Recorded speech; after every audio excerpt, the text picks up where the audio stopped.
And ಇವತ್ತು ಚಂಡೆ ಬರ್ಸ್ರಲ್ಲ amazing ಆಯ್ತು, ತುಂಬಾ ಅದ್ಭುತವಾಗಿತ್ತು. ಅದೊಂದು ಕಲೆ, ಅದಕ್ಕೆ ನಾವು ಒಂದು ಸೂತಿಗೆ ಇರುವಾಗ ಅದನ್ನು ಮುಟ್ಟುವಂತಿಲ್ಲ. ಹಾಗೆ ಅವರು ನಾವು ಒತ್ತವಾಗಿ ಯಾವನ್ನು ಕರೆಯೋದಿಲ್ಲ, ಅವರಾಗಿ ಬಂದು ನಾವು ಚೆಂಡೆ ಕಲಿತೆ ಅಂತ ಹೇಳಿದ್ರೆ ಅವರನ್ನು ನಾವು ತರಬೇತಿಯನ್ನು ಕೊಡುತ್ತೇವೆ. 2022 ಜೂನ್ ಅಲ್ಲಿ ಜಿ ಕನ್ನಡದಲ್ಲಿ ಪ್ರಸಾರವಾಗುವ ಡ್ಯಾನ್ಸ್ ಕರ್ನಾಟಕ ರಿಯಾಲಿಟಿ ಶೋಗೆ ನಾವೊಂದು ಪ್ರದರ್ಶನ ನೀಡಿದೆ. ಅದಂದ್ರೆ ನಮ್ಗೆ ಹೆಮ್ಮೆ ವಿಷಯ. ಅಂದ್ರೆ ಊರಿನ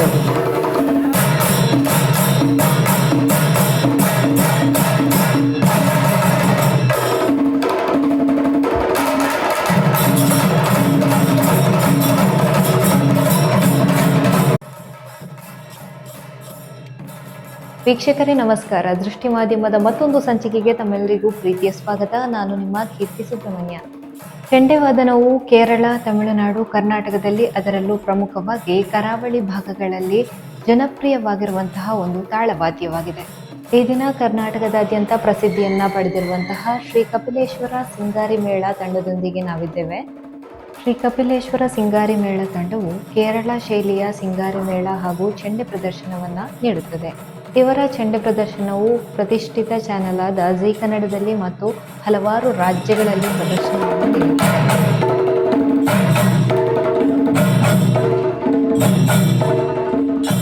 ಈ ತಂಡದ ಅಧ್ಯಕ್ಷರನ್ನ ಮಾತನಾಡಿಸ್ಕೊಂಡು ಬರೋಣ ಬನ್ನಿ. ವೀಕ್ಷಕರೇ, ನಮ್ಮ ಜೊತೆ ಶ್ರೀ ಕಪಿಲೇಶ್ವರ ಸಿಂಗಾರಿ ಮೇಳ ಇದರ ಅಧ್ಯಕ್ಷರು ನಮ್ಮ ಜೊತೆ ಇದ್ದಾರೆ. ಅವರ ಪರಿಚಯವನ್ನ ಮಾಡ್ಕೊಂಡು ಬರೋಣ ಬನ್ನಿ. ಸರ್, ನಿಮ್ಮ ಪರಿಚಯವನ್ನ ನಮ್ಮ ವೀಕ್ಷಕರಿಗೆ ಮಾಡ್ಕೊಡ್ಬೇಕು. ನನ್ನ ಹೆಸರು ಗೌತಮ್ ಕಜೆ ಅಂತ. ಇದೇ ನಮ್ಮ ಚಾರಕದೂರಿನವನು. ಕಪಿಲೇಶ್ವರ ಸಿಂಗಾರಿ ಮೇಳಕ್ಕೆ ಅಧ್ಯಕ್ಷನಾಗಿ ಆಯ್ಕೆ ಮಾಡಿದ್ದಾರೆ. ಎಲ್ಲ ನಮ್ಮ ಪ್ರಥಮವಾಗಿ 20 ಜನ ಸೇರ್ಕೊಂಡು ಮಾಡಿ ತಂಡದ ಸಮಯದಲ್ಲಿ ನನ್ನ ಅಧ್ಯಕ್ಷನೆಂದು ನನ್ನ ನಾಯಕನಾಗಿ ಕೂಡ ಮಾಡಿದ್ದಾರೆ. ಎಷ್ಟು ಟೈಮ್ ಇಂದ ಅಧ್ಯಕ್ಷರಾಗಿದ್ದೀರಿ? ನಾನು ಇವಾಗ ಪ್ರಸ್ತುತ ಅಂದ್ರೆ ನಾವು ಯಾವಾಗ ಪ್ರಾರಂಭವಾಯಿತು ಆ ದಿನದಿಂದ ಇಲ್ಲಿ ತನಕ 7 ವರ್ಷ ಆಗ್ತಾ ಬಂತು, ಅಲ್ಲಿ ತನಕ ಅಧ್ಯಕ್ಷನಾಗಿದ್ದೇನೆ. ಹಾಗೆ ಯಾವಾಗ ನಿಮ್ಮ ಈ ಒಂದು ತಂಡ ನಮ್ದು 2019ರಲ್ಲಿ ಪ್ರಾರಂಭವಾಯಿತು. ಫೆಬ್ರವರಿ ತಿಂಗಳಲ್ಲಿ ನಾವು ಚೆಂಡೆ ಪ್ರಾಕ್ಟೀಸ್ ಮಾಡಿದ್ದು. ಅಂದ್ರೆ ಚೆಂಡೆ ಪ್ರಾಕ್ಟೀಸ್ ಅಂದ್ರೆ ನಾವು ಕಲ್ಲಿಗೆ ಬಡಿದು ಸತತ 3.5 ತಿಂಗಳು ಪ್ರಾಕ್ಟೀಸ್ ಮಾಡಿದೆ ನಿರಂತರ. ರಾತ್ರಿ ಹೊತ್ತು, ಸಮಯ ಇರುವಾಗ ಹಗಲು ಹೊತ್ತು ಕೂಡ ನಾವು ಪ್ರಾಕ್ಟೀಸ್ ಮಾಡಿದೆ. 23 ತಾರೀಕಿಗೆ 2019 ತಾರೀಕಿಗೆ ನಮ್ದು ರಂಗ ಪ್ರವೇಶಗೊಂಡಿತು. ಊರಿನ ಗಣ್ಯತರಿದ್ರು ಮತ್ತೆ ನಮ್ಮ ದೇವಸ್ಥಾನದ ಮುಂಭಾಗದಲ್ಲಿದ್ದು ದೇವರ ಆಶೀರ್ವಾದದಿಂದ ನಮ್ದು ಸಿಂಗಾರಿ ಮೇಳದಲ್ಲಿ ರಂಗ ಪ್ರವೇಶಗೊಂಡಿತು.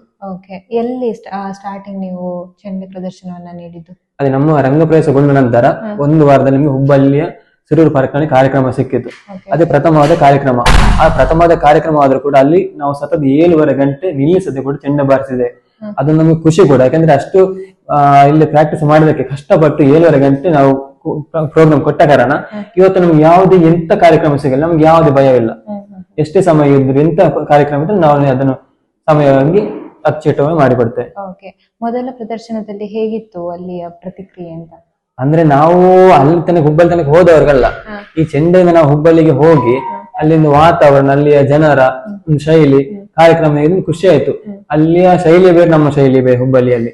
ಅಂದ್ರೆ ಯಾವುದೇ ಅವರಿಗೆ ನಮಗೆ ಏನು ಈಗ ಕಾರ್ಯಕ್ರಮ ಚೆಂಡೆ ಇದು ಪ್ರೋಗ್ರಾಮ್ ಕೊಡ್ತಿರುವಾಗ ಮೇಲಿಗೆ ಬಂದು ಬೀಳಿದಾಗ ಏನಿಲ್ಲ, ನಮ್ಗೊಂದು ಗೌರವ ಕೊಡ್ತಾರೆ ಚೆಂಡೆಗೆ. ಇವಾಗ ದಕ್ಷಿಣ ಕನ್ನಡದ ಇದು ಚೆಂಡೆ ಅಂದ್ರೆ ಗೌರವ ಕೊಡ್ತಾರೆ ಊರಿನವರಂತ. ಹಾಗೆ ಮತ್ತೇನಂತ ಹೇಳಿದ್ರೆ ಚೆಂಡೆ ವಾದನ ಅನ್ನುವಂಥದ್ದು ಕೇವಲ ಸಂಗೀತವ ಅಥವಾ ಅದೊಂದು ಆಧ್ಯಾತ್ಮಿಕ ಭಾವನೆಯ ಹೇಗೆ ಅಂತ?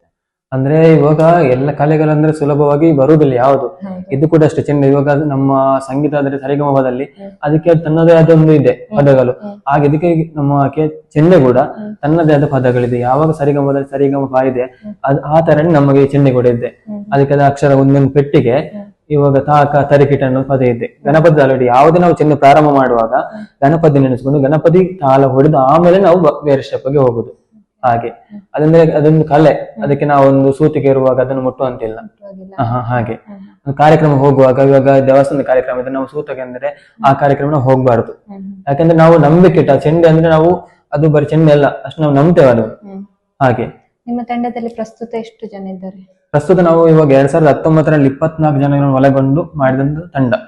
ಮಕ್ಕಳನ್ನು ಸೇರಿಸಿಕೊಂಡು ಮಾಡಿದ 24 ಜನ. ಕ್ರಮೇಣ ಒಂದು 3 ವರ್ಷ ಆದ ನಂತರ ನಮಗೆ ಜನಸಂಖ್ಯೆಯ ಕೊರತೆ ಆಯ್ತು. ಅಂದ್ರೆ ಪ್ರೋಗ್ರಾಮ್ ಹೆಚ್ಚು ಸಿಗುವ ಬೇಡಿಕೆ ಇರುವಾಗ ನಮಗೆ ದಿನದಲ್ಲಿ ಒಂದೇ ಪ್ರೋಗ್ರಾಮ್ ಮಾಡಬೇಕಾಯ್ತು. ಹಾಗೆ ಜನ ಇದ್ರೆ ನಮಗೆ 2 ಪ್ರೋಗ್ರಾಮ್ ಮಾಡಬಹುದು ಅಂತ ತಿಳಿಯಿತು. ಹಾಗಾಗಿ ನಾವು ಮತ್ತೆ ಮುಂದುವರಿತ ಅಂದ್ರೆ ನಾವು ಇವಾಗ ಜನವನ್ನು ಸೇರಿಸಿಕೊಂಡು ಇದೇ ದೇವಸ್ಥಾನದಲ್ಲಿ ತರಬೇತಿಯನ್ನು ಕೊಟ್ಟು ಇವಾಗ ಪ್ರಸ್ತುತ 40 ಜನವನ್ನು ಸೇರಿಕೊಂಡಿದೆ. ಇನ್ನು ಮುಂದೆ ನಮ್ಮ ವಿಡಿಯೋ ಎಲ್ಲಾದ್ರೂ ನೋಡ್ಕೊಂಡು ನಿಮ್ಮ ಟೀಮ್ಗೆ ಜಾಯಿನ್ ಆಗ್ಬೇಕು ಅಂತಿದ್ರೆ ನೀವು ಅವರನ್ನ ಒಪ್ಕೊಳ್ತೀರಾ? ಟೀಮ್ಗೆ ಜಾಯಿನ್ ಒಪ್ಪಿಕೊಳ್ತೇವೆ, ಬಟ್ ನಮ್ದು ಅದು ನಿಯಮ ಆಗಲಿದೆ. ಯಾಕಂದ್ರೆ ಇವಾಗ ಅವು ನಮ್ಮ ತಂಡಕ್ಕೆ ಬಂದು ಸೇರಿಕೊಂಡು ಅರ್ಧದಲ್ಲಿ ಯಾರು ಬಿಡಬಾರ್ದಲ್ವಾ. ಇದ್ರೆ ಹಾಗೆ permanent ಇದ್ರೆ ಪರ್ಮನೆಂಟ್ ಆಗಿರ್ಬೇಕು. ಯಾವುದೇ ನಾವು ಒತ್ತಾಯವನ್ನು ಇರುದಿಲ್ಲ ಅವರಿಗೆ, ನೀವು ಬನ್ನಿ ಬರ್ಲೇಬೇಕಂದಿಲ್ಲ. ಅವರಿಗೆ ಅದು ಚೆಂಡೆ ಮೇಲಕ್ಕೆ ಒಂದು ಕಲೆಯ ಮೇಲೆ ನಂಬಿಕೆ ಇರ್ಬೇಕು, ವಿಶ್ವಾಸ ಇರ್ಬೇಕು. ಆ ರೀತಿ ಬಂದ್ರೆ ನಾವು ಸೇರಿಸಿಕೊಳ್ತೇವೆ. ನಿಮಗೆ ಈ ಚೆಂಡು ವಾದನದಲ್ಲಿ ನಿಮಗೆ ಮರೆಯಲಾಗದಂತಹ ದಿನ ಅಥವಾ ಅಂತಹ ನೆನಪು ಏನಾದ್ರು ಇದೆಯಾ ಅಂತ? ಅಂದ್ರೆ ಇವಾಗ ಮರೆಯಲಾರದ ನೆನಪು ಅಂದ್ರೆ, ಇವಾಗ ಚೆಂಡೆ ಪ್ರಾರಂಭವಾದ ಮೇಲೆ ಈ ಊರಲ್ಲಿ ಬೇರೆ ಬೇರೆ ಊರಿಗೆ ಕಾರ್ಯಕ್ರಮ ನೀಡ್ತೇವೆ, ಬಹಳ ಖುಷಿ. ಹೋಗದ ಊರಿಗೆ ನಾವು ಕೂಡ ಹೋಗಿದೆ. ಅದು 2022 ಜೂನ್ ಅಲ್ಲಿ ಜಿ ಕನ್ನಡದಲ್ಲಿ ಪ್ರಸಾರವಾಗುವ ಡ್ಯಾನ್ಸ್ ಕರ್ನಾಟಕ ರಿಯಾಲಿಟಿ ಶೋಗೆ ನಾವೊಂದು ಪ್ರದರ್ಶನ ನೀಡಿದೆ. ಅದೊಂದು ನಮ್ಗೆ ಹೆಮ್ಮೆ ವಿಷಯ. ಅಂದ್ರೆ ಊರಿನ ನಮ್ಮ ತಂಡ ಚಾಲಕದವರು ಜಿ ಕನ್ನಡ ವಾಹಿನಿ ಸ್ಟೇಜ್ಗೆ ವೇದಿಕೆಗೆ ಹೋಗಿದ್ದಾರೆ ಅಂದ್ರೆ ಖುಷಿ ಆಯ್ತು. ಆಮೇಲೆ 2024 ವಿಷಯವೆಲ್ಲ ಕೂಡ ನಾವು 2 ಬಾರಿ ಹೋಗಿದ್ದೇವೆ. G dance Karnataka dance reality show 2 ಬಾರಿ ಕೂಡ ಹೋಗಿದೆ. ಅದನ್ನ ಯಾವತ್ತೂ ನಾವು ಮರೆಯೋದಿಲ್ಲ. ಅಂದ್ರೆ ಎಷ್ಟೋ ಕಲಾವಿದರು ಇವಾಗ ನಾವು ವೇದಿಕೆಗೆ ಹೋಗ್ಬೇಕು, ವೇದಿಕೆಗೆ ಎಷ್ಟೋ ಇರ್ತಾರೆ, ಅಂದ್ರೆ ನಮಗೆ ಹೋಗ್ಬೇಕು ಅಂತ ಆಸೆ ಪಡ್ತಿದ್ದೆ. ಬಟ್ ಅದು ಎಲ್ಲಿ ಸಿಗುದಿಲ್ಲ. ಅದು ನಮ್ಗೆ ದೇವರದ ಏನು ಹೋಗ್ಬೇಕಂತ ಆಯ್ತು, ಎಲ್ರು ಕೂಡ ಹೋಗಿದ್ದೇವೆ, 2 ಬಾರಿ ಕೂಡ ಹೋಗಿದ್ದೇವೆ. ಹಾಗೆ ನಮ್ಮ ಇವಾಗ ಜಿ ಕನ್ನಡದಲ್ಲಿ ಪ್ರಸಾರವಾಗುವ ಆನಂದ ಮಹಾಶಯವರ ಮಹಾಶಿವ ವಾಹಿನಿ ಉಂಟಲ್ಲ, ಅಲ್ಲಿ ಕೂಡ ನಾವು ಒಂದು ಕಾರ್ಯಕ್ರಮ ನೀಡಿ ಬಂದಿದ್ದೇವೆ. ಅದನ್ನ ಯಾವತ್ತೂ ಕೂಡ ಬರಲಿಕ್ಕೆ ಸಾಧ್ಯ ಇಲ್ಲ. ಅಲ್ಲಿ ಹೇಗಿತ್ತು ಪ್ರತಿಕ್ರಿಯೆ? ಅಲ್ಲಿ ಜನರೆಲ್ಲ ಹೇಗೆ ರಿಯಾಕ್ಟ್ ಮಾಡಿದ್ರು? ಒಳ್ಳೇದು, ನಮ್ಗೆ ಯಾವ್ದು ಸಮಸ್ಯೆ ಇಲ್ಲ. ಒಳ್ಳೆ ರೆಸ್ಪೆಕ್ಟ್ ಕೊಡ್ತಾರೆ ಹೋದಲ್ಲಿ. ಹಾಗೆ ಚೆಂಡೆ ಅವರು ಹಾಗೆ ಒಂದು ಇವಾಗ ಜನ ಅಲ್ಲಿ ನಮ್ಮನ್ನು ನೋಡುವಾಗ ಜನರು ಜಾಸ್ತಿ ಬರ್ತಾರೆ. ಬಂದ್ರು ಕೂಡ ಅಲ್ಲಿ ಅವರು ಸ್ವಲ್ಪ ದೂರ ನಿಲ್ಲಿ, ಅವರಿಗೆ ಜಾಗ ಕೊಡಿ, ಕಾರ್ಯಕ್ರಮ ಚೆನ್ನಾಗಿ ಮಾಡಿಕೊಡ್ಲಿ ಅಂತ ಹಾಗೆ ಒಳ್ಳೆ ಪ್ರೋತ್ಸಾಹ ಕೊಡ್ತಾರೆ. ನೀವು ಚೆಂಡೆಯನ್ನ ಬಳಸಿರುವಂತದ್ದು ಅಂದ್ರೆ ನಿಮ್ಮದೇನಾದ್ರೂ ಪ್ರತ್ಯೇಕ ವಸ್ತುಗಳನ್ನ ಬಳಸಿ ಚೆಂಡೆಯನ್ನ ಬಳಸಿದ್ರ ಅಥವಾ ತರಿಸಿದ್ದ ನೀವು ಚೆಂಡೆ ಹೇಗೆ ಅಂತ? ನಾವಿವಾಗ ಪ್ರಾರಂಭ ತರಬೇತಿ ಪಡೆದ ನಂತರ ಕಲ್ಲಲ್ಲಿ ಬಡಿದು ತರಬೇತಿ ಮಾಡಿದ್ದು. ಆಮೇಲೆ ನಮ್ಗೆ ಚೆಂಡೆ ಅಗತ್ಯ ಇತ್ತು, ನಮ್ಮಲ್ಲಿ ತರಬೇಕಲ್ವಾ. ಹಾಗಾಗಿ ಎಂತ ಮಾಡುದು, ಇವಾಗ ಕೆಲವರು ನಮ್ಮಲ್ಲಿ ಎಲ್ಲರೂ ಶ್ರೀಮಂತರಲ್ಲ. ಇವಾಗ ಒಂದು 10,000 ಹಾಕ್ಬೇಕು, 18,000 ಆಗ್ತದೆ ಒಂದು ಚೆಂಡೆಗೆ.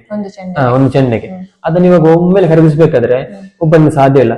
ಹಾಗಾಗಿ ನಾವು ಎಲ್ಲರೂ ಸೇರಿಕೊಂಡು ಹಣವನ್ನು ಹೂಡಿಕೆ ಮಾಡಿ ತೆಗೆದುಕೊಂಡು ಬಂದದ್ದು. ಹಾಗೆ ನಿಮ್ಮ ಚೆಂಡೆ ವಾದನದ ಗುರುಗಳ ಬಗ್ಗೆ ಹೇಳಿ. ನಮ್ದು ಗುರುಗಳಂದ್ರೆ ಚಂದನ್ ಕಾಸರಗೋಡು ಅವರು ಮಾರ್ಗದರ್ಶನದಲ್ಲಿ ತರಬೇತಿ ಪಟ್ಟಿರ್ತೇವೆ. ಅಂದ್ರೆ ಇವಾಗ ಕೆಲವೊಂದು ಕಡೆ ಗುರುಗಳು ಬಂದಿದ್ರು, ಅವರ ಗುರುಗಳು ನಮ್ಗೆ ಆಗಬಹುದು ಎಂದು ನಿರ್ಧರಿಸಿ ನಾವು ಇಲ್ಲಿಗೆ ಬಂದು ಮಾತನಾಡಿ ಅವರ ಗುರುದರ್ಶನದಲ್ಲಿ ಗುರುದಕ್ಷಿಣೆ ಕೊಟ್ಟು ಕಾರ್ಯಕ್ರಮವನ್ನು ಒಂದು ಚೆಂಡೆ ತರಬೇತಿ ಪಡೆದಿರುತ್ತೇವೆ ನಾವು. ಎಷ್ಟು ಟೈಮ್ಗಳ ಕಾಲ? ಅದೇ 110 ದಿನಗಳ ಕಾಲ ನಾವು ಒಂದು ಸತತ ಪ್ರಯತ್ನವನ್ನು ಪಟ್ಟು ತರಬೇತಿಯನ್ನು ಪಡೆದಿರುತ್ತೇವೆ. ನಾವು ಜಾಸ್ತಿ ಹೊತ್ತು ರಾತ್ರಿ ಸಮಯದಲ್ಲಿ ತರಬೇತಿ ಪಡೆದಿರುತ್ತೇವೆ. ಆಮೇಲೆ ನಾವು ಇವಾಗ ಆದಿತ್ಯವಾರ ರಜೆ ಇರುವ ದಿನದಲ್ಲಿ ಹಗಲೊತ್ತು ಸಮಯದಲ್ಲಿ ನಾವು ತರಬೇತಿ ಮಾಡಿರುತ್ತೇವೆ. ಕರ್ನಾಟಕ ಬಿಟ್ಟು ಬೇರೆ ರಾಜ್ಯಗಳಿಗೆ ಹೋಗಿರುವಂತದ್ದು ಏನಾದ್ರೂ ಇದೆಯಾ? ಇದೆ, ತುಂಬಾ ಪ್ರೋಗ್ರಾಮ್ಗಳಿದೆ. ಇವಾಗ ಕರ್ನಾಟಕದಲ್ಲಿ ಪ್ರಥಮವಾಗಿದ್ದು ಆಮೇಲೆ ಹೊರ ರಾಜ್ಯದಿಂದ ಬೇಡಿಕೆ ಬಂತು. ಮಹಾರಾಷ್ಟ್ರ, ಗುಜರಾತ್ ಎಲ್ಲ ಕಡೆ ಹೋಗಿದ್ದೇವೆ. ಆಂಧ್ರ ಪ್ರದೇಶ ಎಲ್ಲ ಕಾರ್ಯಕ್ರಮ ಅಚ್ಚುಕಟ್ಟವಾಗಿ ಮುಗಿಸಿ ಅಲ್ಲಿಂದ ಬಂದಿರುತ್ತೇವೆ. ಈಗಲೂ ನಮ್ಗೆ ಅಲ್ಲಿಗೆ ಬೇಡಿಕೆ ಇರುತ್ತದೆ.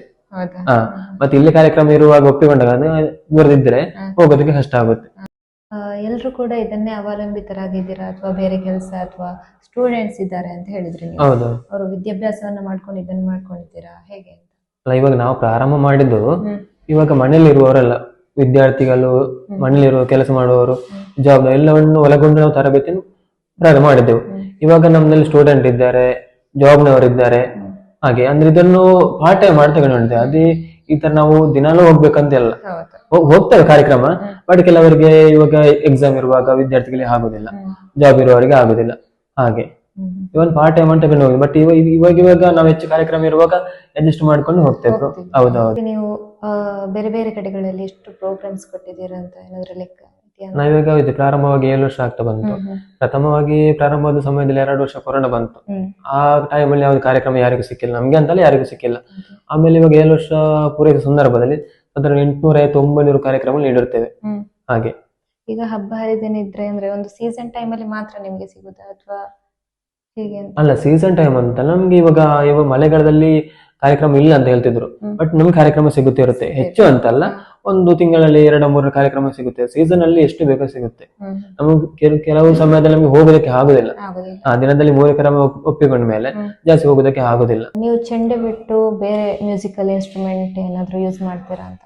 ಹಾ ಮಾಡ್ತೇವೆ. ಅಂದ್ರೆ ಹಿಂದೆ ಇರ್ಲಿಲ್ಲ, ನಾವು ಪ್ರಾರಂಭವಾದ ಸಮಯದಲ್ಲಿ ಇರ್ಲಿಲ್ಲ. ಇವಾಗ ಜನರ ಯಾವ ರೀತಿ ಅವರ ಬೇಡಿಕೆ ಇರುತ್ತೆ ಆ ರೀತಿ ನಾವು ಹೋಗ್ಬೇಕಾಗುತ್ತೆ. ಇವಾಗ ವೈಲಿನ್ ಪ್ರೋಗ್ರಾಮ್ಗೆ ಜಾಸ್ತಿ ಬೇಡಿಕೆ ಇರುತ್ತದೆ, ಮತ್ತೆ ಆ ರೀತಿನ ಹೋಗ್ಬೇಕಾಗುತ್ತೆ. ಸಮಾಜದಲ್ಲಿ ಯಾವ ರೀತಿ ಪ್ರೋಗ್ರಾಮ್ ಅನ್ನು ನೋಡ ಬಯಸುತ್ತಾರೆ ಆ ರೀತಿನ ಹೋಗ್ಬೇಕಾಗುತ್ತೆ. ಇವಾಗ ತುಂಬಾ ನಾವು ಪ್ರೋಗ್ರಾಮ್ ನೀಡ್ತಾ ಬಂದಿದ್ದೇವೆ, ವೈಲಿನ್ ಪ್ರೋಗ್ರಾಮ್, ಫ್ಲೂಟ್ ಪ್ರೋಗ್ರಾಮ್, ತುಂಬಾ ಈ ಫ್ಲೂಟ್ ಪ್ರೋಗ್ರಾಮ್ ಮತ್ತು ವೈಲಿನ್ ಪ್ರೋಗ್ರಾಮ್ ಜಾಸ್ತಿ ಬೇಡಿಕೆ ಇರ್ತದೆ. ಹಾಗೆ ತುಂಬಾ ಜನರಿಗೆ ಕೂಡ ಅದೇ ಇವಾಗ ಬೇಕಾಗಿರೋದು. ಹಾ, ಚೆಂಡೆ ಶಬ್ದ ಕೂಡ ವೈಲಿನ್ ಇದ್ರೆ ತುಂಬಾ ಖುಷಿ ಆಗ್ತದೆ. ಹಾಗೆ ಪ್ರೋತ್ಸಾಹ ಕೂಡ ಹೆಚ್ಚು, ಬೇಡಿಕೆ ಕೂಡ ಹೆಚ್ಚು. ಇಲ್ಲಿವರೆಗೆ ಆ ತರದ್ದು ಪ್ರೋಗ್ರಾಮ್ ಕೊಟ್ಟಿದ್ದೀರಾ? ಹಾ, ತುಂಬಾ ಕೊಟ್ಟಿರುತ್ತೆ. ಈಗ ನೀವು ಪ್ರೋಗ್ರಾಮ್ಸಿಗೆಲ್ಲ ಹೋಗುವಾಗ ಬಿಟ್ಟು ಬಿಡದೆ ಚೆಂಡೆ ವಾದನವನ್ನ ಮಾಡ್ತಾನೆ ಇರ್ತೀರಾ? ಮಾಡ್ತಿರ್ತೇವೆ. ಹೌದು. ಆ ಟೈಮಲ್ಲಿ ನಿಮಗೆ ಸುಸ್ತು ಅಥವಾ ಏನಾದ್ರೂ ಹೀಗೆ ಪ್ರಾಬ್ಲಮ್ ಅಂತಾದ್ರೆ? ಸುಸ್ತಾಗ್ತದೆ. ಅಂದ್ರೆ ಇವಾಗ ಈ ಮಧ್ಯಾಹ್ನ ಸಮಯದಲ್ಲಿ ಮೆರವಣಿಗೆ ಪ್ರಾರಂಭವಾದ್ರೆ ಚೌತಿ ಸಮಯದಲ್ಲಿ ಈ ಬಿಸಿಲಿಗೆ ಸುಸ್ತಾಗ್ತದೆ. ಬಟ್ ಸುಸ್ತಾದ್ರೂ ನಮ್ಗೆ ಆ ಕಾರ್ಯಕ್ರಮ ಹೋದ ಮೇಲೆ ಅದು ಯಾವ್ದು ಗೊತ್ತಾಗುದಿಲ್ಲ.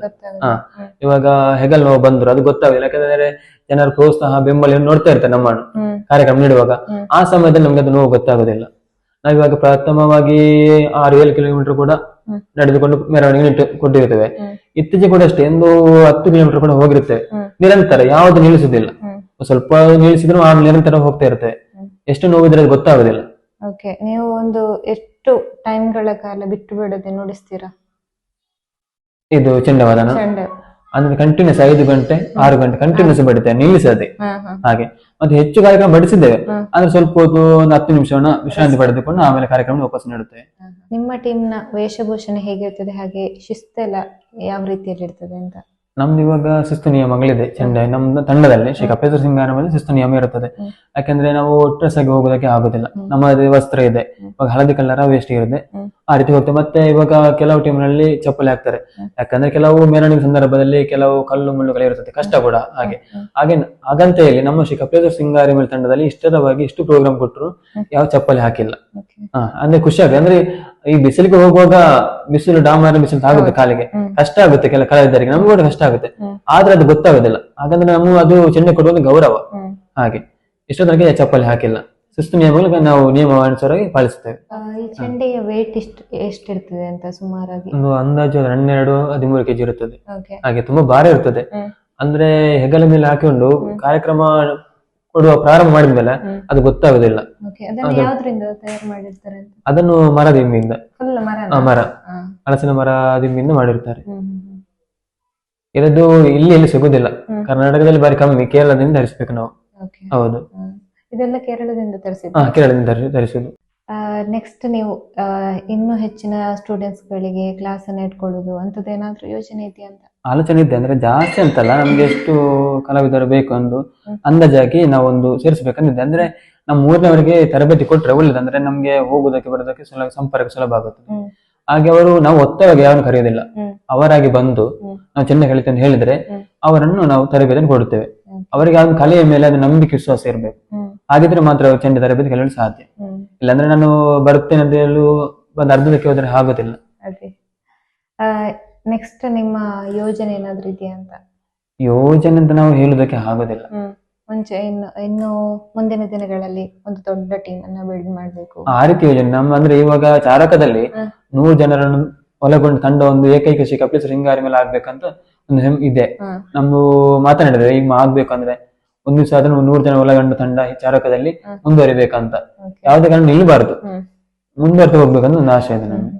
ನಿಮ್ಮ ಟೀಮ್ ನ ಬಗ್ಗೆ ಏನಾದ್ರೂ ಹೇಳಲಿಕ್ಕೆ ಇದೆಯಾ? ನಿಮ್ಗೆ ನಿಮ್ಮ ಟೀಮ್ ನ ಬಗ್ಗೆ ಎಷ್ಟು ಹೆಮ್ಮೆ ಇದೆ? ನನ್ಗೆ ನಮ್ಮ ಟೀಮ್ ನ ಬಗ್ಗೆ ತುಂಬಾ ಹೆಮ್ಮೆ ಇದೆ. ನಾವು ಪ್ರಾರಂಭದಲ್ಲಿ ನನ್ನನ್ನು ಅಧ್ಯಕ್ಷನಾಗಿ ಮಾಡಿದ್ರು, ನಂತರ ನಾವು ಇದನ್ನು ರಿಜಿಸ್ಟರ್ ಮಾಡುವಂತ ಆಯ್ತು. ಶ್ರೀ ಕಪಿಲೇಶ್ವರ ಸಿಂಗಾರಿ ರಿಜಿಸ್ಟರ್ ಚಾರಕ ಕಡಬ ತಂಡ ಅಂತ ಮಾಡಿದೆವು. ಅಂದ್ರೆ ರಿಜಿಸ್ಟರ್ ಮಾಡಿದ್ರೆ ನನ್ನ ಒಬ್ಬನ ಅಧಿಕಾರ ಆಗುದಿಲ್ಲ. ಟ್ರಸ್ಟ್ ಇರುವಾಗ 11 ಜನರನ್ನು ಟ್ರಸ್ಟ್ 40 ಜನ ಕಲಾವಿದರಿದ್ದರು, ಅವರು ಸದಸ್ಯರಾಗಿರುತ್ತಾರೆ. 11 ಜನ ಅಧ್ಯಕ್ಷರು, ಕಾರ್ಯದರ್ಶಿ, ಕೋಶಾಧಿಕಾರಿಗಳು ಇರುತ್ತಾರೆ. ಆ ರೀತಿಯನ್ನು ಒಳಗೊಂಡು ನಾವು ಟ್ರಸ್ಟ್ ಅನ್ನು ಮಾಡಿ ಮತ್ತೆ ಸದಸ್ಯರುಗಳು ಒಳಗೊಂಡು ಒಂದು ಟ್ರಸ್ಟ್ ಮಾಡಿರುತ್ತೇವೆ. ಹಾಗೆ ನಮಗೆ ಖುಷಿ ಆಗುತ್ತೆ, ಯಾಕಂದ್ರೆ ನನ್ನ ಒಬ್ಬನ ಅಧಿಕಾರ ಅಲ್ಲ, ನಾನು ಹೇಳ್ದಾಗ ಯಾರು ಕೇಳ್ಬೇಕಂತೆಲ್ಲ ಕೇಳ್ತಾರೆ. ಬಟ್ ನಾವಿವಾಗ ಒಬ್ಬನ ಅಭಿಪ್ರಾಯ ಸದಸ್ಯ ಸರಿ ಇರಲಿ ತಪ್ಪಿರಲಿ ಆ ಎರಡೂ ವಿಷಯಗಳನ್ನು ತಿಳಿದುಕೊಂಡು ನಾವು ಮುಂದುವರಿತೇವೆ. ಖುಷಿ ಆಗುತ್ತೆ. ಅಂದ್ರೆ ನಂಗೆ ಇವಾಗ ರೆಸ್ಪೆಕ್ಟ್ ಎಲ್ಲರೂ ಕೊಡ್ತಾರೆ, ನಂಗೆ ಅವರು ರೆಸ್ಪೆಕ್ಟ್ ಕೊಡ್ತಾರೆ, ನಾನು ಕೂಡ ಅವರಿಗೆ ಅಷ್ಟೇ ರೆಸ್ಪೆಕ್ಟ್ ಕೊಡ್ತೇನೆ. ಗೌರವ ಇರುತ್ತೆ ಅಲ್ಲ. ಹಾಗೆ ಯಾರನ್ನೊಂದು ಇವಾಗ ನಮ್ ಜೊತೆ ಯಾವ್ದು ಭಿನ್ನವಾದಿದೆಲ್ಲ ಒಗ್ಗಟ್ಟಾಗಿರುತ್ತೇವೆ. ಕಾರ್ಯಕ್ರಮ ಹೋದಲ್ಲಿ ಮಾತಾಡಿಕೊಂಡು ಖುಷಿಯಾಗಿರುತ್ತೆ. ಟೀಮ್ ಮೆಂಬರ್ಸ್ ಎಲ್ಲ ಹೇಗೆ ನಿಮ್ ಜೊತೆ ಒಗ್ಗೂಡ್ತಾರೆ ಅಂತ? ನಮ್ ಜೊತೆನಾ? ನಮ್ ಜೊತೆ ಕಾರ್ಯಕ್ರಮ ಇರುವಾಗ ಇವಾಗ ಕಾರ್ಯಕ್ರಮ ಉಂಟು ಬರ್ತೇನೆ ಅಂತ ಹೇಳ್ತಾರೆ. ಕೆಲವು ಆಗುದಿಲ್ಲ ಅಂತ ಹೇಳಿದ್ರೆ ಯಾವುದೆಲ್ಲ ಇವಾಗ ಮಾತಲ್ಲಿ ಒಂದು ಏರುಪೇರು ಯಾವುದಿಲ್ಲ, ನೇರವಾಗಿ ಮಾತನಾಡ್ತಾರೆ. ಹಾಗೆ ಖುಷಿ ಆಗುತ್ತೆ. ಅಂದ್ರೆ ಯಾವ್ದು ಏನ್ ಕಾರ್ಯಕ್ರಮ ಇದ್ರು ಕಾಲ್ ಮಾಡಿ ಕೇಳುವಾಗ ಎಂತ ಆಗ್ಬೇಕು, ಏನಾಗ ಹೋಗ್ಬೇಕಾ, ಎಲ್ಲ ರೆಡಿ ಆಗಿ ಬರ್ತಾರೆ. ಇಷ್ಟು ದೊಡ್ಡ ಟೀಮ್ ಅನ್ನ ಬಿಲ್ಡ್ ಮಾಡಿದೀರಾ, ಹಾಗೇನೆ ಹೆಸರು ಕೂಡ ತಗೊಂಡಿದ್ದೀರಾ. ನಿಮ್ಮಿಂದ ಈ ಊರಿಗೆ ಏನಾದ್ರು ಹೆಲ್ಪ್ ಹೀಗೇನಾದ್ರು ಮಾಡಿದೀರಾ ಅಂತ? ಅಲ್ಲಿ ಮಾಡಿರ್ತೇವೆ. ನಾವು ಇವಾಗ ಪ್ರಾರಂಭ ಮಾಡುವಾಗ ನಮ್ ಚೆಂದ ಹವ್ಯಾಸಕ್ಕಾಗಿ ಮಾಡಿದ್ದು ಕಾರ್ಯಕ್ರಮ ನೀಡುತ್ತಾ ಬರುವಂತ. ಹಾಗೆ ಮುಂದೆ ಹೋಗುತ್ತಾ ಹೋಗುತ್ತಾ ನಮ್ಗಿಂದ ಏನೋ ಸಮಾಜಕ್ಕೆ ಕೊಡ್ಬೇಕಂತ ಅನಿಸಿತು. ಇವಾಗ 5 ವರ್ಷದ ಸಮಯದಲ್ಲಿ, ವಾರ್ಷಿಕೋತ್ಸವ ಸಮಯದಲ್ಲಿ ನಾವು ತಂಡದ ಕಲಾವಿದರು ಒಟ್ಟು ಸೇರಿ ಬ್ಲಡ್ ಡೊನೇಟ್ ಮಾಡಿದ್ದೇವೆ. ಪುತ್ತೂರು ಬ್ಲಡ್ ರೋಟರಿ ಕ್ಲಬ್ ಹೋಗಿ ನಮ್ಮ ರಕ್ತದಾನ ಮಾಡಿರ್ತೇವೆ. ಆದ್ರೆ ಅದು ನಮ್ಮಿಂದ ಸಮಾಜಕ್ಕೆ ಆಗುವಷ್ಟೊಂದು ಹೆಚ್ಚು ಅಂತಲ್ಲ, ಒಂದಿಷ್ಟು ಸಣ್ಣ ಮಟ್ಟಿಗೆ ಒಂದು ಪ್ರಯತ್ನವನ್ನು ಮಾಡಿ ಸಮಾಜಕ್ಕೆ ಒಂದು ಒಳಿತಾಗ್ಲಿ ಅಂತ ನಾವು ರಕ್ತದಾನ ಮಾಡಿರ್ತೇವೆ. ಹಾಗೆ ಮತ್ತೆ ಅದು ಮುಂದೆ ನಾವು ಇವತ್ತು ಪರಿಸರ ದಿನಾಚರಣೆ ಅಂಗವಾಗಿ 150ಕ್ಕಿಂತ ಹೆಚ್ಚು ಗಿಡಗಳನ್ನು ನೆಟ್ಟು ಒಂದು ಪರಿಸರಕ್ಕೆ, ಈಗ ಎಲ್ಲರೂ ಮರಗಳನ್ನು ಕಡಿತಿದ್ದಾರೆ, ಹಾಗೆ ನಮ್ಮಿಂದಷ್ಟು ಒಂದಷ್ಟು ಇದ್ದು ಸಮಾಜಕ್ಕೆ ವಾತಾವರಣ ಸಿಗಲಿ ಅಂತ ಗಿಡ ನೆಟ್ಟಿದ್ದೇವೆ. ಹಾಗೆ ಮತ್ತೆ 6 ವರ್ಷದ ಸಮಯದಲ್ಲಿ, ವಾರ್ಷಿಕೋತ್ಸವ ಸಮಯದಲ್ಲಿ ನಾವು ಇಲ್ಲಿ ಚಾರಕದಲ್ಲಿ ನಮ್ಮ ಕಲಾವಿದರನ್ನೇ ಸೇರಿಸಿಕೊಂಡು ಜನಪದ ಕ್ರೀಡೆಯಾದ ಕೆಸರುಗದ್ದೆ ಕ್ರೀಡೆಗಳನ್ನು ಮಾಡಿದೆ. ಅಂದ್ರೆ ಚಾರಕದಲ್ಲಿ ಶ್ರೀ ಕಪಿಲೇಶ್ವರ ಸಿಂಗಾರಿ ಚೆಂಡ ತಂಡ ಪ್ರಪ್ರಥಮವಾಗಿ ಮಾಡಿರುವಂತದ್ದು ಇಲ್ಲಿ. ಬೇರೆ ಯಾರು ಮಾಡಿರಲಿಲ್ಲ ಇಷ್ಟು ತನಕ. ಕೆಸರುಗದ್ದೆ ಕ್ರೀಡೆಗಳನ್ನು ಯಾರು ಮಾಡಿಲ್ಲ. ಇವಾಗ ನಾವೇ ಕಲಾವಿದರು ಸೇರಿಕೊಂಡು ಕಲಾವಿದರನ್ನೇ ಹಣ ಹೂಡಿಕೆಯನ್ನು ಮಾಡಿಕೊಂಡು ಕಲಾವಿದರಲ್ಲಿ ಕೆಲಸಗಳನ್ನು ಮಾಡಿ ಗದ್ದೆಯಲ್ಲಿ ಜನಪದ ಕ್ರೀಡೆ ಕೆಸರುಗದ್ದೆಯನ್ನು ಮಾಡಿದೆ. ಇದರಿಂದ ನಮಗೂ ಖುಷಿ ಆಯ್ತು, ಊರಿಗೆ ತುಂಬಾ ಖುಷಿ ಆಯ್ತು. ಊರಿನವರೆಲ್ಲ ಹೇಳ್ತಿದ್ರು, ಚಾರಕದ ಚೆಂಡೆ ಟೀಮ್ನವರೊಂದು ಕೆಸರುಗದ್ದೆ ಮಾಡಿದ್ದಾರೆ, ತುಂಬಾ ಖುಷಿ ಆಯ್ತು, ತುಂಬಾ ಖುಷಿ ಆಯ್ತು. ಅಂದ್ರೆ ಕಷ್ಟಪಟ್ಟು ಮಾಡಿದಿರಲ್ಲ, ಖುಷಿ ಆಯ್ತು ಅಂತ ಎಲ್ರಿಗೂ ಆ ಗದ್ದೆಗೆ ಇಳಿಯುವಾಗಾಯ್ತು. ಈ ಸಮಯದಲ್ಲಿ ಗದ್ದೆಗೆ ಯಾರು ಇಳಿಯುವುದಿಲ್ಲ ನೋಡಿ, ಆತ ನಮ್ಗೆ ಕೂಡ ಇಳಿಯುವಾಗ ಅಂತ ಹೇಳಿದ್ರು. ಮಕ್ಕಳು ಎಲ್ರು ಬಂದಿದ್ರು. ಹಾಗೆ ನಿಮ್ಮ ಟೀಮ್ಗೆ ಕಪಿಲೇಶ್ವರ ಅಂತ ಹೆಸರಿಟ್ಟಿದ್ದೀರಾ. ಹಾಗೆ ಕಪಿಲೇಶ್ವರ ದೇವಸ್ಥಾನದ ಮುಂಭಾಗದಲ್ಲಿ ನಿಮ್ಮ ಕೊಠಡಿ ಇದೆ. ಹೌದು. ಸೊ ನೀವು ಈ ದೇವಸ್ಥಾನಕ್ಕೆ ಏನೆಲ್ಲ ಕೊಡುಗೆ ಕೊಟ್ಟಿದ್ದೀರಾ ಅಂತ? ನಾವು ದೇವಸ್ಥಾನಕ್ಕೆ ಅಂದ್ರೆ ದೇವರನ್ನು ನಂಬಿಕೊಂಡು ನಾವು ಹೋಗುದು ಕಾರ್ಯಕ್ರಮಕ್ಕೆ. ಇಷ್ಟರ ತನಕ ಹೋದಲ್ಲಿ ನಮ್ಗೆ ಏನು ಸಮಸ್ಯೆ ಆಗಿಲ್ಲ, ವಾಹನದಲ್ಲಿ ಹೋಗುವಾಗ ಬರುವಾಗ ಏನು ಸಮಸ್ಯೆ ಆಗಿಲ್ಲ.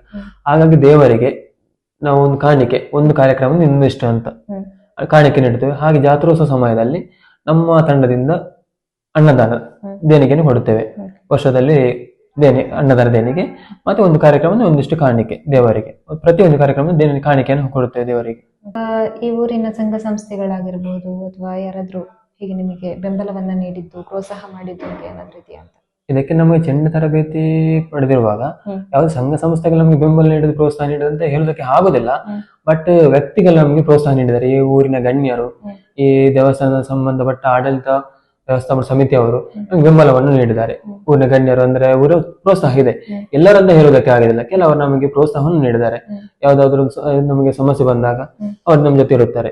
ಹಾಗೆ ಓಕೆ. ಇನ್ನು ಚೆಂಡೆ ನಂಗೆ ವಾದನ ಕಲಿಬೇಕು ಅಂತ ಹೇಳುವವರಿಗೆ ನೀವು ಏನ್ ಮೆಸೇಜ್ ಅನ್ನ ಕೊಡ್ಲಿಕ್ಕೆ ಬಯಸ್ತೀರಾ ಅಂತ? ಅಂದ್ರೆ ಇವಾಗ ಚೆಂದ ತರಬೇತಿ ಪಡೆಯುವವರಿಗೆ ಈ ನಮ್ಗೆ ಇವಾಗ ನಾವು ಹಿಂದೆ ಕಷ್ಟಪಟ್ಟು ತರಬೇತಿ ಪಡೆಯುತ್ತೆ, ಆ ರೀತಿ ಅವರು ತರಬೇತಿ ಪಡಬೇಕು. ಇವಾಗ ಇತ್ತೀಚಿನ ದಿನಗಳಲ್ಲೆಲ್ಲ ಇವಾಗ ಚೆಂಡ ಪ್ರೋಗ್ರಾಮ್ ನೋಡಿ ಅವರಿಗೆ ಕಿವಿಗೆ ಕೇಳಿ ಸುಲಭವಾಗಿ ಕಲಿತಾರೆ. ಬಟ್ ಆ ರೀತಿ ನಾವು ಕೊಡುವುದಿಲ್ಲ. ಯಾವ ರೀತಿ ನಾವು ಕಷ್ಟಪಟ್ಟು ತರಬೇತಿ ಪಡೆದಿರ್ತೇವೆ ಆ ರೀತಿ ಕೂಡ ಅವರು ತರಬೇತಿ ಪಟ್ಟು ಆಮೇಲೆ ಚೆಂಡವನ್ನು ಬಡಿಬೇಕು ಅಂತ ನಾವು ಹೇಳೋದು. ಈ ವಿಡಿಯೋ ನೋಡ್ತಿರುವವರಿಗೆ ನಿಮ್ಮನ್ನ ಕಾಂಟ್ಯಾಕ್ಟ್ ಮಾಡ್ಬೋದು ಅಂತ ಒಂದಾದ್ರೆ ಮನ್ಸು ಬಂದ್ರೆ ಯಾವ ರೀತಿಯಾಗಿ ನಿಮ್ಮನ್ನ ಕಾಂಟ್ಯಾಕ್ಟ್ ಮಾಡ್ಬೋದು ಅಂತ? ನಮ್ ಕಾಂಟ್ಯಾಕ್ಟ್ ಮಾಡ್ಬೇಕಾದ್ರೆ ಈ ವಿಡಿಯೋ ನೋಡಿದವರಿಗೆ, ಇಲ್ಲ ಬೇರೆ ಕಡೆ ಅದನ್ನ ಊರಿನ ಪರಿಚಯ ಇರ್ತಾರೆ, ಅವ್ರು ಕಾಂಟ್ಯಾಕ್ಟ್ ಮಾಡಿ ಕೊಡ್ತಾರೆ.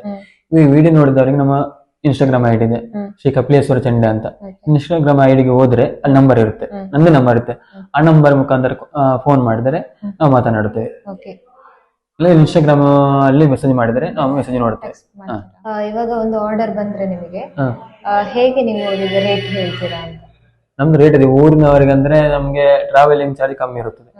ನಮ್ಮ ಕಲಾವಿದರ ಸಂಭಾವನೆ ನೋಡಿಕೊಂಡು ಟ್ರಾವೆಲಿಂಗ್ ಚಾರ್ಜ್ ಹೇಳ್ತೇವೆ. ಮತ್ತೆ ಕೆಲವು ಪ್ರೊಸೆಸಿಂಗ್ ಇರುತ್ತದೆ, ದೊಡ್ಡ ಕಾರ್ಯಕ್ರಮ ಸಮಯದಲ್ಲಿ ಜಾಸ್ತಿ ಇರುತ್ತೆ. ಆ ಕಾರ್ಯಕ್ರಮಕ್ಕೆ ನಾವು ಜಾಸ್ತಿ ಸಂಭಾವನೆ ನಿಗದಿಪಡಿಸುತ್ತೇವೆ. ಎಷ್ಟು ಸಮಯಕ್ಕೆ ಎಷ್ಟು ಸಂಭಾವನೆ ಜಾಸ್ತಿ ಇದ್ರೆ ಜಾಸ್ತಿ ಹೇಳ್ತೇವೆ. ಇದನ್ನೇ ಡಿಪೆಂಡ್ ಆಗಿದ್ದೀರಾ ಯಾರಾದ್ರೂ? ಚೆಂಡೆಯನ್ನೇ ಡಿಪೆಂಡ್ ಆಗಿ ಯಾರು ಇಲ್ಲ, ಅಂದ್ರೆ ಅವರ ಕೆಲ ವಿದ್ಯಾಭ್ಯಾಸಗಳು ಉದ್ಯೋಗಗಳು ಬೇರೆ ಇರ್ತದೆ. ಹಾಗೆ ಪಾರ್ಟ್ ಟೈಮ್.